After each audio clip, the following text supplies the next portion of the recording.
Imagine this. You've just dropped $500,000 on your dream supercar.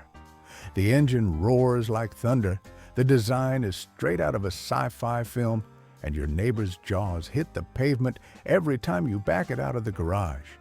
Everything seems perfect. Then, you discover it has a built-in umbrella holder. That's right. Your six-figure hypercar comes with a bespoke umbrella compartment. Now, you might be thinking, that's weird, but maybe it's kind of useful?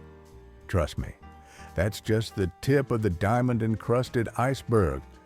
Today, we're diving headfirst into the most ridiculously useless features ever crammed into the world's most expensive cars. Features so bizarre, so impractical, you'll wonder if the engineers were secretly trolling billionaires. And number 3? Yeah, that one will absolutely make you question everything you thought you knew about automotive design. 10. McLaren's retractable cup holders. Aerodynamic overkill. Kicking off our list at number 10. McLaren's ridiculous vendetta against exposed beverages. Specifically, the retractable cup holders found in the McLaren 12C. On paper, retractable cup holders might seem like a slick, minimalist solution. But in practice, they were buried so deep into the dash that reaching your morning coffee felt like attempting a yoga stretch mid-drive at 100 miles per hour. If you didn't have the arms of a contortionist and the patience of a saint, you were going to spill that latte all over your carbon fiber interior. McLaren justified this nonsense with something they called aerodynamic purity. Because, of course, the wind tunnel testing clearly showed that visible cup holders were shaving milliseconds off your Nürburgring lap time. But the real kicker? These cup holders weren't just frustrating, they were fragile. One wrong move, one spilled drink, one careless tug, and bam, you're looking at a $3,000+ repair bill. For a cup holder, a feature that most cars under $20,000 get right without needing a full pit crew to fix. 9. Bugatti Veyron's rear view mirror at 250 miles per hour. Good luck.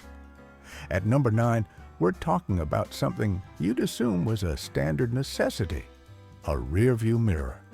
But this is the Bugatti Veyron, and nothing is standard when you're moving at over 250 miles per hour. The Veyron's mirror works fine until you actually push the car to its limits. Once you cross into triple-digit territory, the vibrations from the engine and sheer air resistance are so intense that the mirror becomes completely useless. It blurs into a Picasso painting of your blind spot. Bugatti's solution? Nothing. They just shrugged and said, "Hey, at that speed, you don't need to know what's behind you." Which is technically true, I suppose. At 250 miles per hour, everything is behind you. But imagine dropping $2 million on a car, only to be told, the rear view mirror? Oh yeah, that's just for show. It's like buying a submarine and realizing the periscope only works when you're above water. 8. Ferrari's Manettino dial Italian Roulette. Next up at number 8, the Ferrari Manettino dial. This little knob on the steering wheel is supposed to make switching between drive modes quick and intuitive. Race, sport, comfort. Easy, right? Well, not quite. Ferrari decided to throw in acronyms like CT off, CST, ESC, and more, with minimal explanation. Unless you've read the owner's manual cover to cover in Italian, you'll have no clue what these settings actually do. Turn it one click too far, and suddenly you're drifting through traffic like you're in Fast and Furious. Rome drift. Turn it another, and your suspension stiffens so much you can feel the individual pebbles under your tires. It's like the world's most expensive roulette wheel, where the prize is either a smooth ride or a terrifying lesson in oversteer. 7. Koenigsegg's removable roof panels and nowhere to put them. Coming in at number 7 is Koenigsegg's genius idea of removable carbon fiber roof panels. Sounds cool in theory. You get the benefits of a coupe and a convertible in one, until you realize there's nowhere to put the roof. Seriously. These panels weigh nearly 30 pounds each, require a special tool to remove, and once you've taken them off, you're stuck carrying them in the passenger seat, like your very expensive, very awkward second date. So unless you're willing to leave them at home and risk getting caught in the rain or sacrificing your friend's seat, your dreams of open-air supercar bliss might stay just that. Dreams. It's like designing a convertible and forgetting the convenient part of the equation. 6. Lamborghini's early smartphone integration. Flip phones would laugh. Lamborghini makes some of the most dramatic cars on earth. V12 monsters with doors that open like wings. But when it came to early smartphone integration, let's just say, they forgot what year it was. Lamborghini's early infotainment systems were so clunky, so laggy, so utterly painful, they made flip phones feel futuristic. The connection time was so slow, the car could go from 0 to 60 miles per hour faster than your Bluetooth could pair. And when it did finally connect, the voice recognition only understood commands spoken in English with a heavy Italian accent. The touchscreen was positioned so awkwardly, using it required taking your eyes completely off the road, something you probably don't want to do while doing 180 miles per hour on the Autobahn. In other words, hey Lamborghini, what does Innovazione Tecnologica mean again? 5. Pagani's titanium gear shifter, the $30,000 slice of bread. At number 5, we've got Pagani's titanium gear shifter, a masterpiece of over-engineering. To be clear, this thing looks gorgeous. It's hand-machined, polished to perfection, and probably took 20 artisans sipping espresso to craft. But here's the problem. It does nothing functionally. Titanium doesn't make shifting faster. It doesn't improve precision. The only benefit? It's slightly lighter. How much lighter? About 2 ounces. That's the weight of a slice of bread. Pagani essentially said, we're going to charge you $30,000 to remove the weight of a sandwich from your transmission.